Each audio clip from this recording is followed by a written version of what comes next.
नमस्कार भैया बहनों। आज हम अध्याय 13 चतुर्भुज के बारे में पढ़ेंगे। चतुर्भुज क्या होता है? जैसे कि आप अपने आसपास देखते हो, क्या देखते हो? पतंग होता है, फुटबॉल का मैदान है, कबड्डी का मैदान है ना?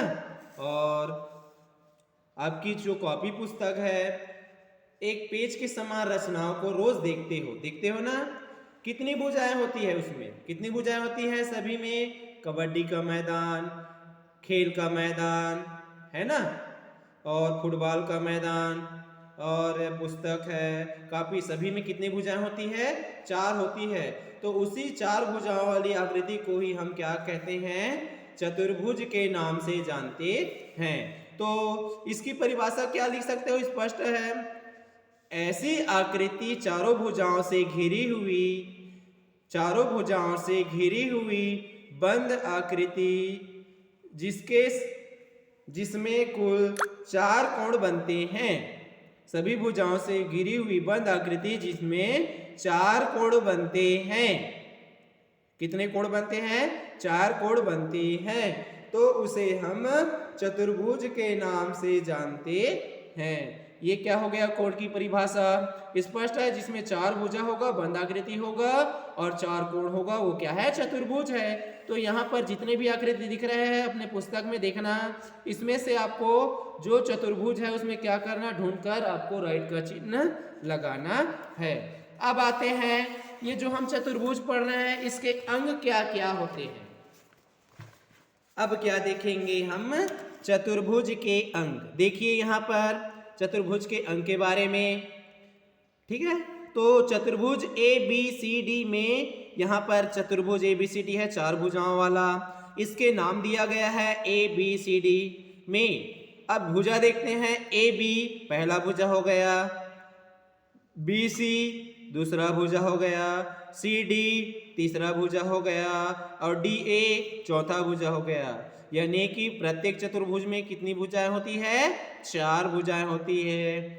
तथा ABC व D 4 शीर्ष होते हैं। ये पहला शीर्ष हो गया, 2 भुजा के मिलने से शीर्ष बनता है। इधर 2 भुजा मिला तो B, 2 भुजा मिला तो शीर्ष बना। यहाँ पर 2 भुजा मिला तो शीर्ष बना। यहाँ पर भी 2 भुजा मिल रहा है तो शीर्ष बन रहा है। तो प्रत्येक चतुर्भुज में कितने शीर्ष होते हैं? 4 शीर्ष होते हैं। प्रत्येक शीर्ष 2 भुजाओं के मिलने से प्राप्त होता है। ठीक है? प्रत्येक शीर्ष कितने भुजाओं के मिलने से प्राप्त होता है?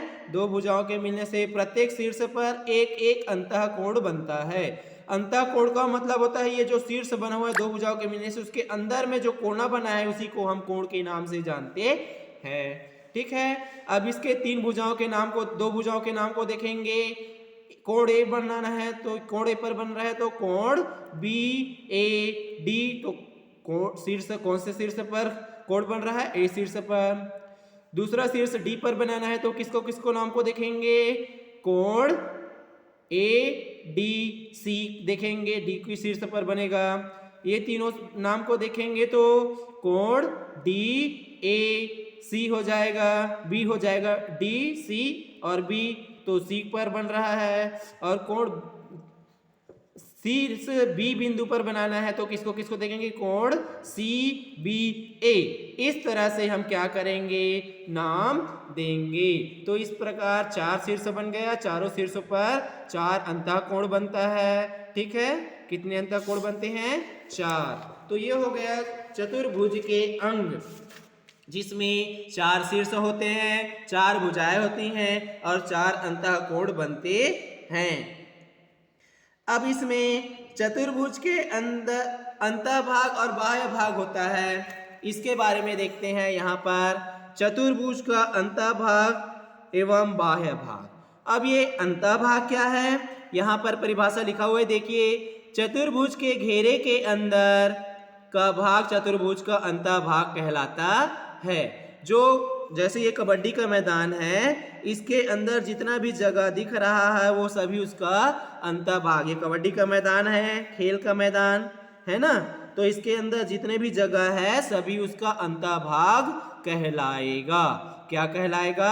अंतःभाग। अब उसके बाद बाह्य भाग क्या कहलाता है, तो यहां पर परिभाषा लिखा हुआ है, देख लीजिए। बाह्य भाग का तल का वह भाग जो चतुर्भुज के बाहर रहता है। किसके बाहर रहता है? चतुर्भुज के बाहर। चतुर्भुज का कौन सा भाग कहलाता है? बाह्य भाग। यानी कि कोई भी चतुर्भुज में दो भाग होते हैं, एक अंतः भाग जो उसके अंदर और दूसरा होता है बाह्य भाग। ठीक है। इसके बाद आते हैं हम संलग्न भुजाएं एवं सम्मुख भुजाएं।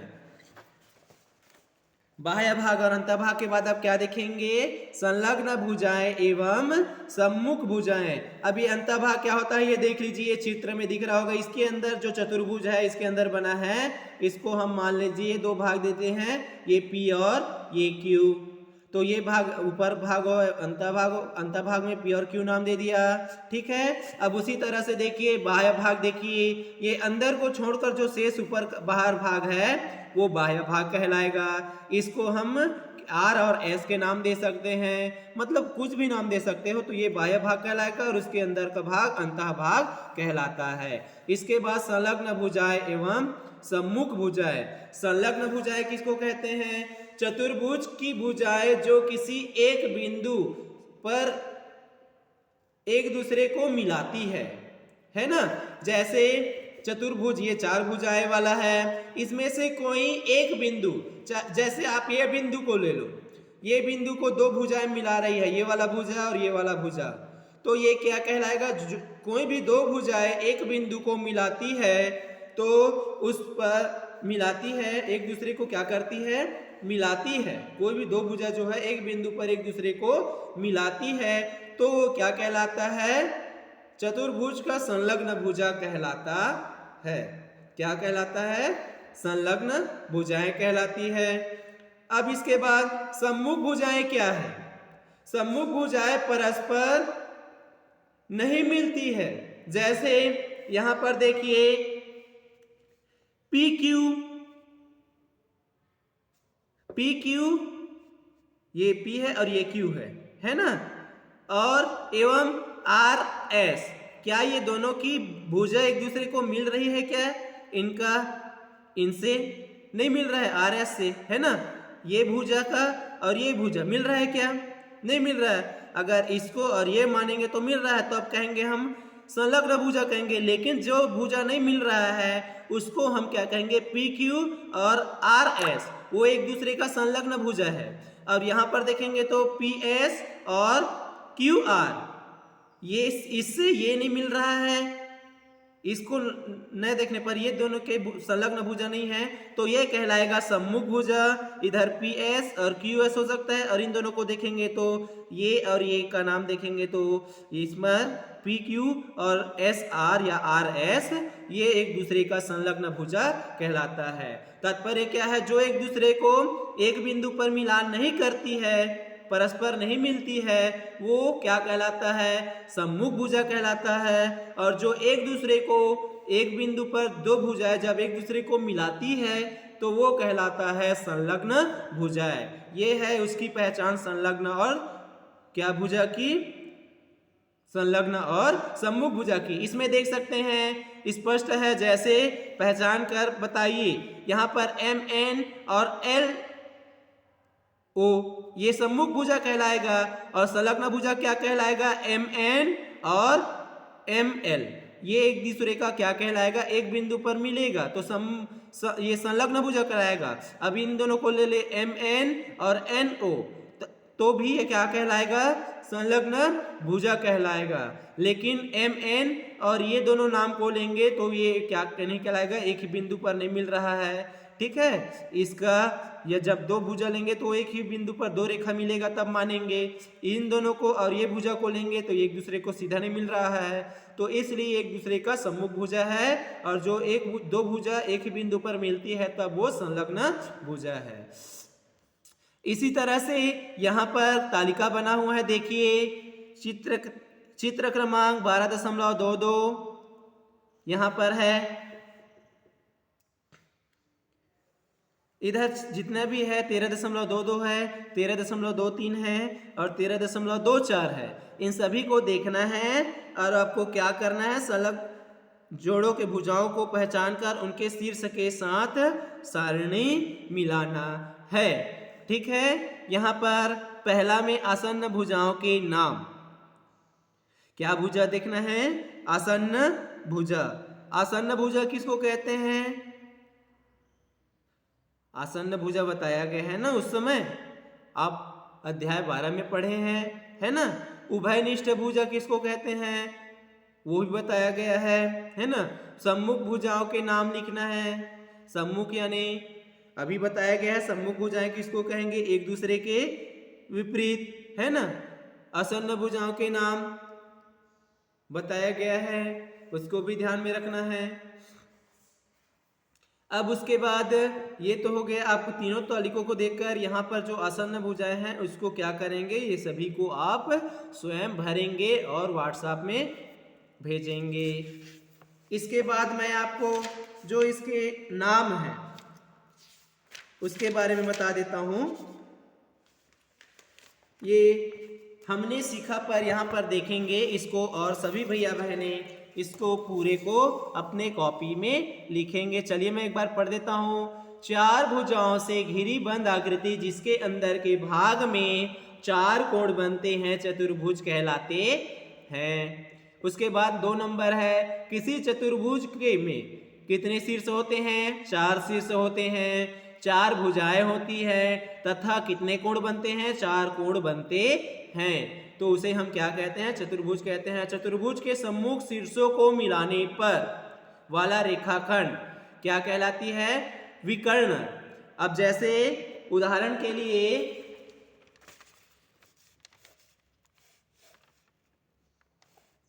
ये क्या है?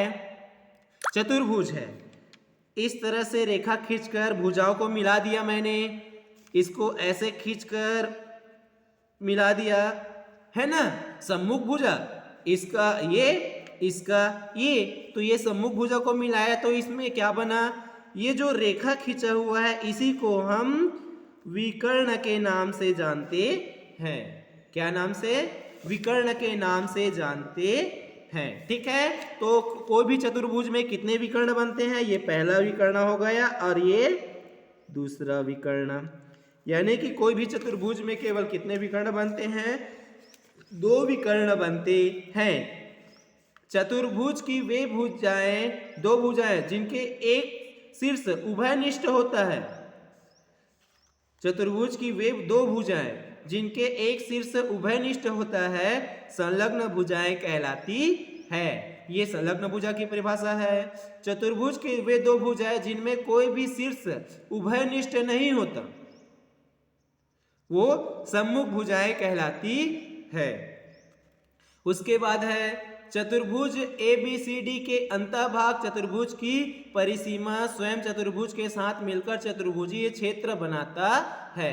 हम 4 नाम दे देते हैं, जैसे ये है ना सम्मुख भुजा ABC और ये D, सभी नाम मिलकर ही चतुर्भुज का नाम बनता है। ठीक है, उसके बाद 7वां नंबर है चतुर्भुज के चारों अंतःकोणों का योग। कोई भी जैसे भी आकृति बना हो चतुर्भुज का, सभी भुजाओं के अंतःकोणों का योग 360 अंश का होता है। समांतर चतुर्भुज की सम्मुख भुजाएं परस्पर समांतर एवं बराबर होती है। समांतर चतुर्भुज कैसा होगा? सम्मुख भुजाएं परस्पर क्या होती है? समांतर होती है। ये कहलाता है समांतर चतुर्भुज। सम्मुख भुजाएं मतलब जैसे ये बनेगा और ये बनेगा, ये एक दूसरे का सम्मुख है, इसका ये सम्मुख है, इसका ये सम्मुख है, तो ये कहलाएगा समांतर चतुर्भुज।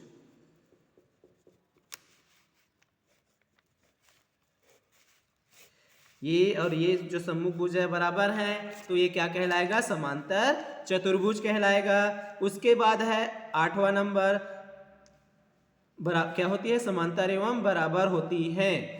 वह समांतर चतुर्भुज जिसका प्रत्येक कोण 90 अंश का हो। अब ये समांतर चतुर्भुज जिसका प्रत्येक कोण 90 अंश का हो वो क्या कहलाता है? आयत कहलाता है। जैसे समांतर चतुर्भुज है, प्रत्येक कोण 90 अंश का हो, मान लीजिए ये 1 है। अब ये भी कोण है 90 अंश का, ये भी कोण 90 अंश का, ये भी कोण 90 अंश का, और ये भी कोण कितने अंश का? 90 का। मतलब सभी कोण 90 अंश का हो तो वो कहलाता है कौन सी आकृति के नाम से? आयत। और वर्ग में भी होता है समचतुर्भुज में, वह समांतर चतुर्भुज जिसकी सभी भुजाएं, सम्मुख भुजाएं मतलब आयत की आकृति की तरह होती है, और सम्मुख भुजाएं जिसमें सभी भुजाएं बराबर हो, समांतर चतुर्भुज समचतुर्भुज कहलाता है। समचतुर्भुज यानी सभी भुजा का तात्पर्य क्या है? चारों भुजाओं से क्या हो? बराबर हो, तो समचतुर्भुज कहलाता है। वह चतुर्भुज जिसकी सम्मुख भुजा का एक युग्म परस्पर समांतर हो, वह चतुर्भुज जिसकी सम्मुख भुजा का एक युग्म परस्पर समांतर हो, समांतर मतलब एक जैसा हो, समलंब चतुर्भुज कहलाता है। जैसे स्पष्ट है ऐसे आकृति बना रहेगा, देख लीजिए। ये है समलंब चतुर्भुज। ये क्या है? समलंब चतुर्भुज है। ठीक है, क्योंकि ये एक दूसरे के, ये बस जो है रेखा है वो क्या है? एक दूसरे के बराबर है, बाकी कोई भी रेखा और दूसरे बराबर नहीं है, इसलिए इसको क्या नाम से जानेंगे? समलंब चतुर्भुज है। ठीक है, समांतर का स्पष्ट हो गया। समांतर की क्या परिभाषा है? सम्मुख भुजाएं बराबर होती है, वो क्या कहलाता है? समांतर चतुर्भुज, है ना। जैसे कैसे बना सकते हैं? इस तरीके के बना सकते हैं, देख लीजिए। ये कहलाएगा समांतर चतुर्भुज, है ना। और समचतुर्भुज का तात्पर्य क्या है? जिसके सम्मुख भुजाएं बराबर हो। इस तरीके से तो ये कहलाएगा समचतुर्भुज कहलाएगा। इसमें 90 डिग्री का बनेगा, लेकिन सभी भुजाओं की लंबाई कितने अंश का होगा? सभी भुजा बराबर हो तो वो क्या है? समचतुर्भुज है ना। चारों भुजाएं बराबर हो, 90 डिग्री का हो, वो महत्वपूर्ण नहीं है। ठीक है, लेकिन जरूरी क्या है? चार भुजाएं बराबर होना चाहिए, तो वो कहलाएगा समचतुर्भुज। अब उसके बाद देखते हैं, वह चतुर्भुज जिसकी सम्मुख भुजा का एक युग्म परस्पर समांतर हो, समलंब चतुर्भुज कहलाता है। 11वां नंबर है, वह समांतर चतुर्भुज